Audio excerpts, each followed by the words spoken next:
on YouTube and put on Get You live, the way he recorded Get You, it's the way he sounds like if that is hard to me that registers as a real singer. Yeah. When you can sound off your recording how you sound, or better on stage. Right. If you can sound better, because I think for me, I can feel better when I'm on stage. To be in a recording studio and try to record it, I'd have to have certain things and for it to feel. I'd have to really feel it. But when I'm on stage, something else happens.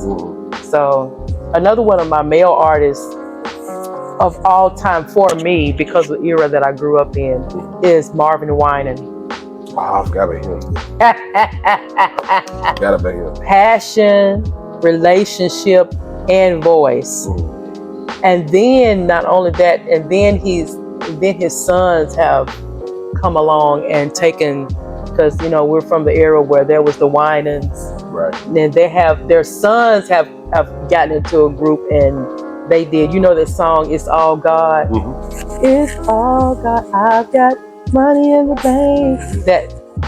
Those are their children. Okay. So yeah, I think Lanny got every tape of him. Legacy. All these I forgot the name of it or whatever, but it used to be an ad that come in the mail, and you can get, it's like gospel tapes, yes, tapes, but you can get like 20 for like $50. So much. And Lanny had all the Mississippi Mass Choir, all the Winans, she had everything. They probably still do.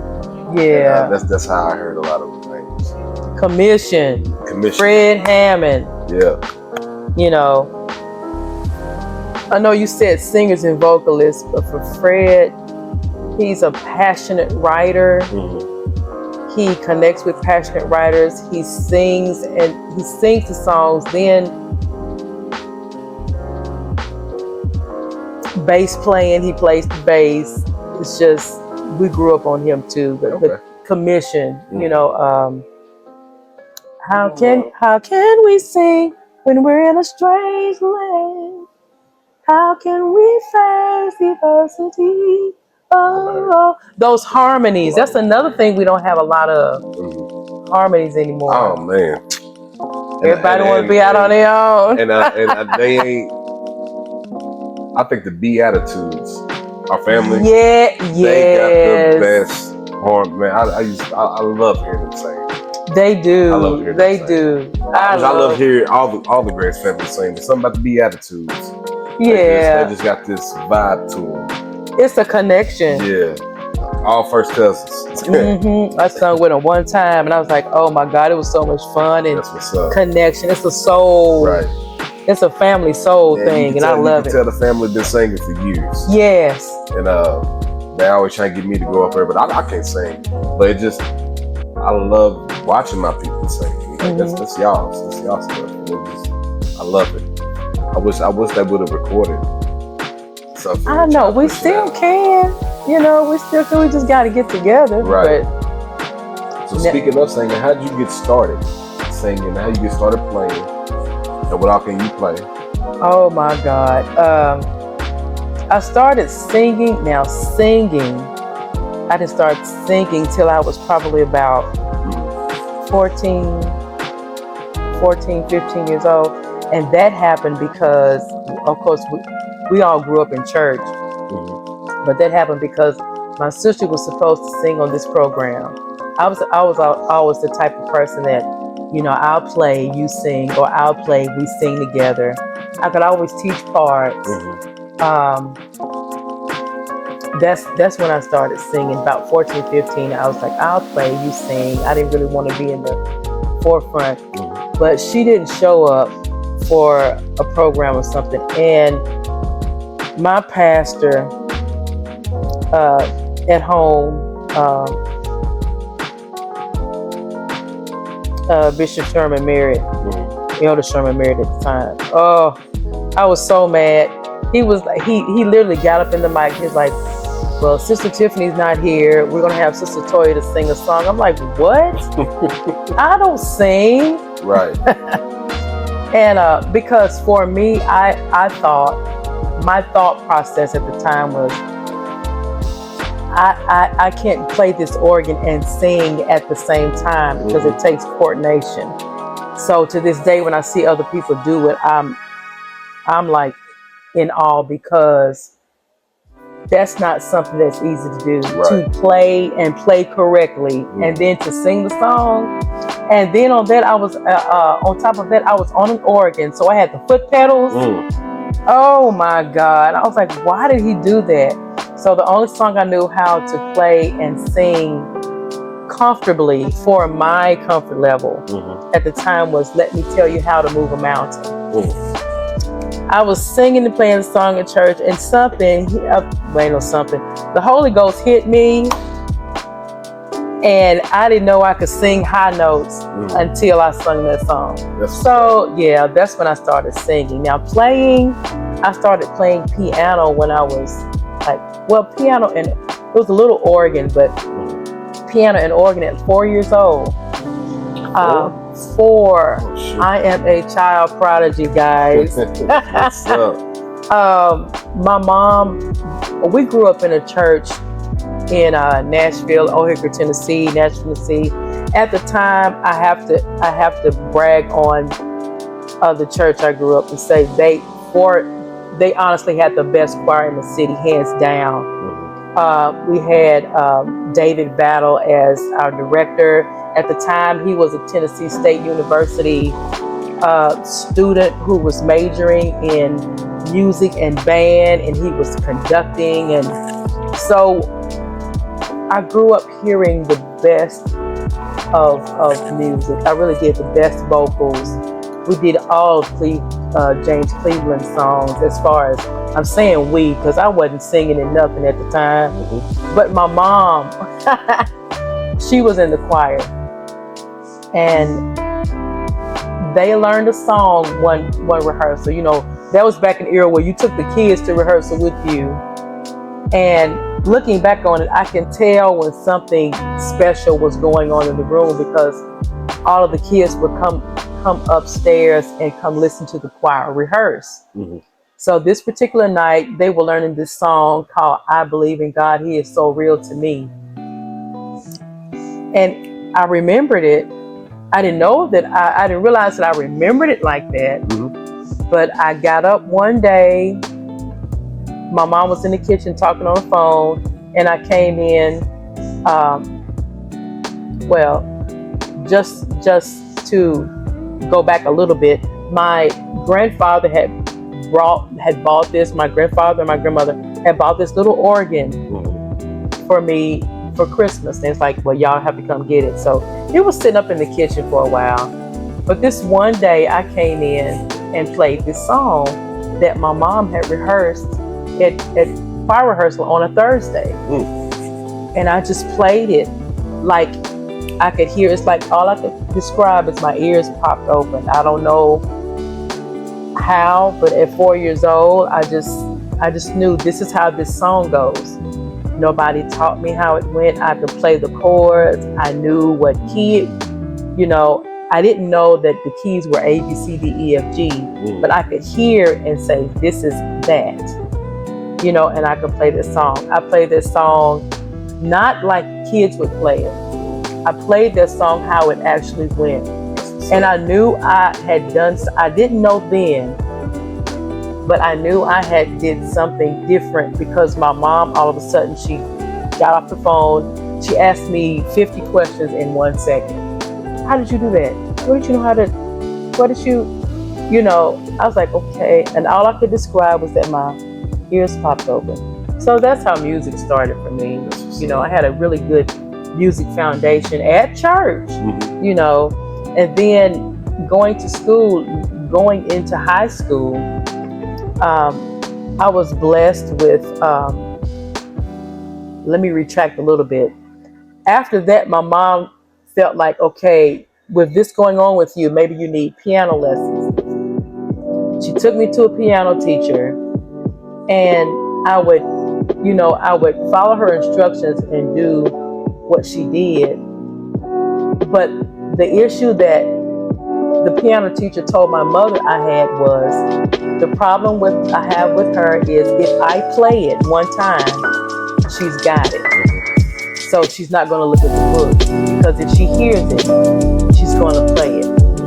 So that's what happened. And she played one song and she thought I had the whole song, but the whole time I had heard what she played and played it verbatim. And so she told my mother after that was my last rehearsal because she told my mother, listen, she said, there's nothing else that I can do for her because if I play it, she's got it. You know. So yeah, it was a God gift. It was a God-given gift. And from there I was really blessed to have been exposed to really good music growing up. Unfortunately, I kind of heard it on and off, but unfortunately, we weren't the type of household that on Saturdays you're going to hear Aretha Franklin and all. I didn't get exposed to that because we were raised Pentecostal and Apostolic. But the exposure that I did get was that we were blessed to have an extraordinary music department. From Lady Carol Boyd at the time that played organ, and she taught music and she would direct music and she would sing, and then being exposed to the rehearsals where David Battle Sr. would be giving parts to the choirs, and just hearing them rehearse and hearing them sing on Sunday mornings. It wasn't broken choir, if I could call it that. It was Georgia Mass Choir singing on Sunday morning. That's what I grew up with. You know, I grew up with James Cleveland Choir singing Sunday morning. I didn't grow up with a broken sound of music, if that makes any sense.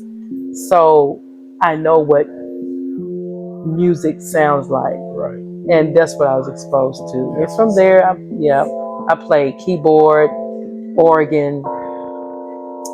Mary Sturdivant, I think she's back in Baltimore, Maryland right now, but she taught me at 15 years old how to have a major setting on an organ. She taught me how to set an organ because an organ has a lot of switches and draw bars, and how to set my foot pedals, and from there, you know, I can play bass a little bit if I want to. I can pick up a bass and play it. But I've only been exposing myself to keyboards. I can play a really good drum on the keyboard, on a synthesizer. You know how you have the drum kit? I can play a really good drum on a synthesizer. And I could also play a bass. I can play a really good bass on keys.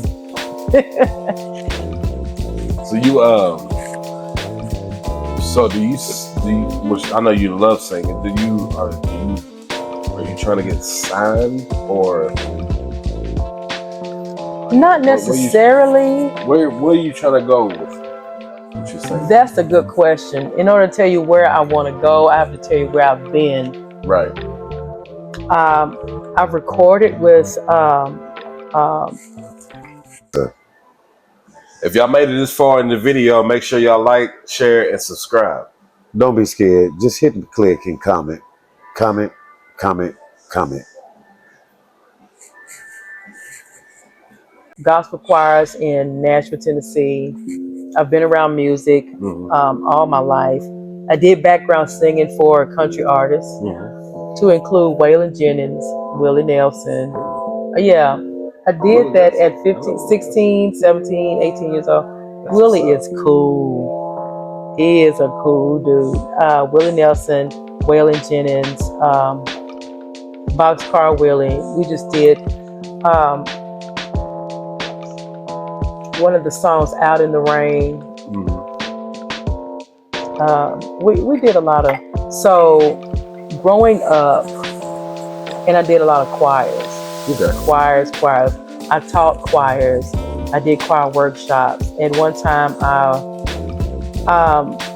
I held the position of district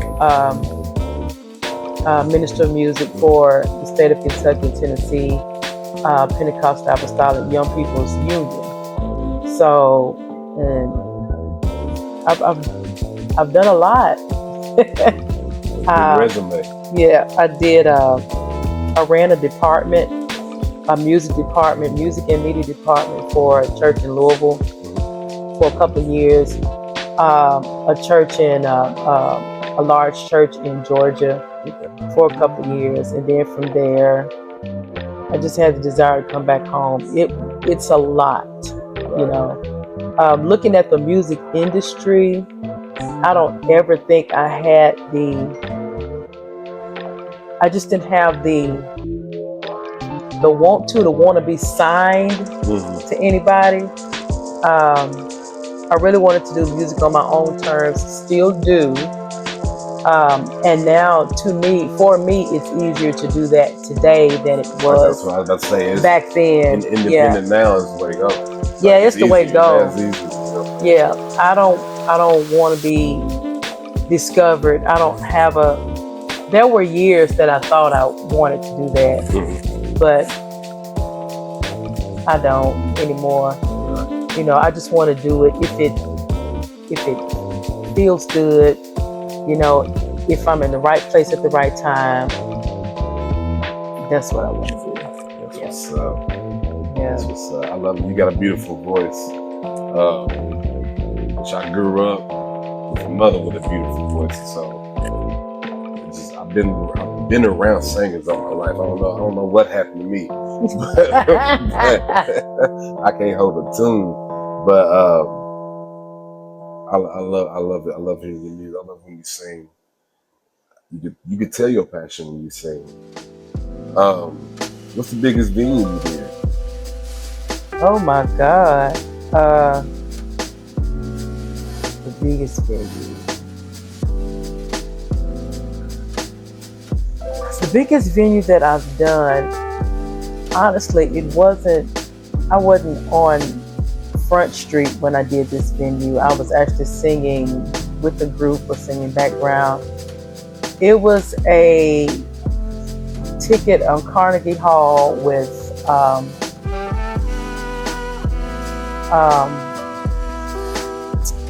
gospel singer's name. What's her name? Lord have mercy. Shirley Caesar. Yeah, we were headlining. Well, not headlining. She was the headliner, I believe. We were opening for her. That was nice. That was the biggest thing that I can remember, other than recording with Lawrence Thomason and Thompson Community. Well, Lawrence Thomason and the Community Choir in Nashville, Tennessee. We did recordings. Other than that, other than recordings and job positions and nothing else other than that. Yeah. It was. I had my little moments. You got it though. I plan on doing more. It'll be on my terms though. Right. Gotta be. Yeah. Gotta, especially because I want my soul to be in it. I want it to be purposeful. I want it to be right. But now don't get me wrong, I'm still singing. I do a lot of weddings, a lot of fundraisers, special events, lifetime events, family events. And then there are the homecomings, the homegoings. Are those hard? Very, especially, the homecomings are easy, they're celebrations, but homegoings, oh my God, they're hard, especially since the ascension of my youngest sister about 21 years ago. That just changed the whole perspective of how I see homegoings now. Right. Yeah. But I mean, they're hard, but they're necessary, because I know that in that moment I understand that now somebody else really needs to be uplifted. Right. And I literally ask God what songs need to be heard at certain homegoings, especially if I accept the invitation. And yeah, sitting in that seat is not easy. And you're already going to be numb. You need something that's more than a talent to help you get through. Yeah. I enjoyed this time. Yeah. We got to get you on another one. I feel like you got so many more stories to tell. I do. And so we got time. Yeah, we record every week. So anytime you got some time, tell me your schedule. Let me know. We can sit down. We'll feature some more drinks. Get familiar with some drinks, and then tell your story. Like bourbon is a conversational drink. Yeah. You know what I'm saying? Whether you at a cookout, family reunion, at a spot like this, I've met so many. You always got my closest people is who I grew up with, or family.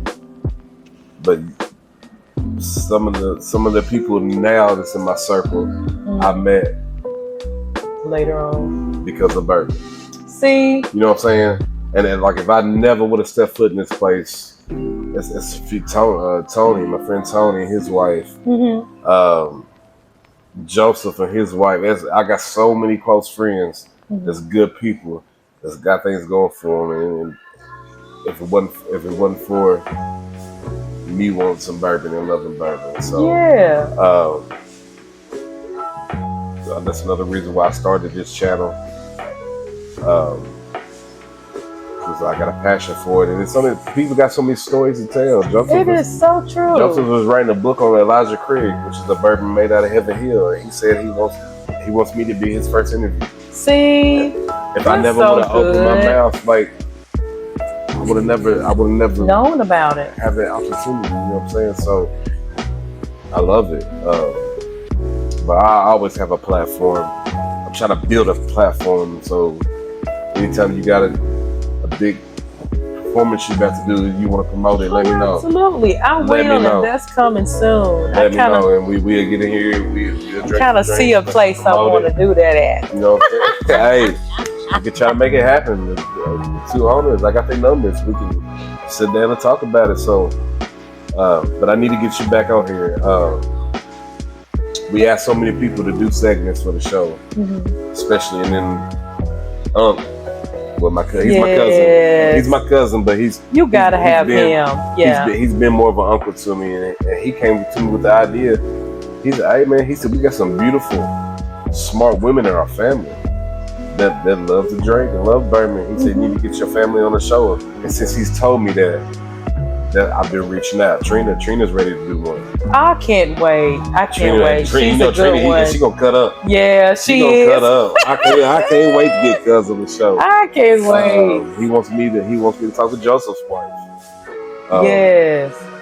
Yeah, she's smart, and he said she's funny too. So she is. Oh God, Marsha is comedy. Yeah, Whitney. We supposed to do Whitney Saturday actually, but I gotta read the schedule. Okay. So we're gonna do Whitney, and she got a story to tell. You know, graduated in Louisville and been a traveling nurse. Right. Now she got a doctor. You know, she's a doctor. Yeah. Tiana just graduated. She can tell her journey. Taylor just graduated. She can tell her journey. I got so many wonderful, smart people, and we got so many wonderful, smart people in our family. And now I got a platform that they can tell their journeys. You know what I'm saying? The hard times and what you need to do to get through college. And I'm just happy to have a platform to do that, and a loving family to be willing to come on. So I thank you for coming on. Thank you for inviting me, Brian. And I love this, so special, man. And we got to do the jerk chicken thing. Yes. Oh You my gotta God. push it. That's the Yeah. thing. Oh, I gotta tell you about that. To be able to, one of the things that I have my beautiful, gorgeous Jamaican sister here Hmm. right now. You know, She got a beautiful soul. she That's is. the third time I've seen her, and I talked to her twice. She got a beautiful soul. She is. She is absolutely, honey. That's my Jamaican sister from another mister. Mm-hmm. That's what I call it, and I call Jamaica my second home because I love the island. I love the water and just the whole vibe. But I gotta tell y'all about this Jamaican sister here can cook. And you talking about jerk chicken, jerk pork, and we wanted to incorporate Kentucky bourbons with that. Right. I actually have an excellent recipe with bourbon jerk barbecue. You can do it. Yeah. Matter of fact, go home, look at your schedule. Let me know when y'all ready to do it. Okay. And we'll come over. We'll set up, and I will introduce the show. After I introduce it, it's y'all's platform. Let me know what bourbon you want to feature, so we can get it. And, so I can do my research on it. But we got to do it. I know y'all met some people with bourbon, got hands in bourbon. We got to meet them. Yeah, absolutely. I'm a starting platform, but it's gonna grow. This is a passion of mine, so I would do any and everything. It's growing, man. And so we gotta link up, man. Yeah.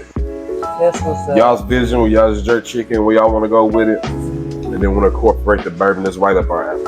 Oh, perfect. You know what I'm saying? Perfect, so we got to link up, and we got to do it soon. So get some scheduling, some times together, and we'll be there. Thank you. Hey, fun fact, they always say the greatest decisions about national matters happen over food and drink. That's it. That's what's up. This is another Women Wednesday featuring Blood Family. I hope y'all enjoy. We'll be back for another one.